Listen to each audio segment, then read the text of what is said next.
দেখুন, স্পষ্ট ভাষায় আমি বলতে চাই, আমার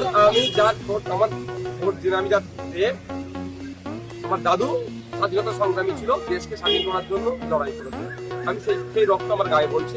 দেশের মধ্যে থেকে দেশবিরোধী কর্মকাণ্ড কেউ করলে তার কোনো ছাড় নেই, কিন্তু দুর্ভাগ্য এর পূর্বে অনেক ধরনের অভিযোগ অনেক জায়গায় এসেছে, কিন্তু মিডিয়া ট্রায়াল চলেছে, বাস্তবে দেখেছি নীল। এক্ষেত্রেও ডায়রিয়া ফাউন্ডেশন বলুন কি সংস্থা বলছে, যে কেউ যদি এফসিআর এর মধ্যে টাকা নিয়ে আসে তাদের কোনো অপরাধ করেনি। হ্যাঁ, এফসিআর এর সময় এখন যে বর্তমানে কেন্দ্র সরকার চলছে, প্রচুর লোকের এফসিআর বাতিল করে দিয়েছে।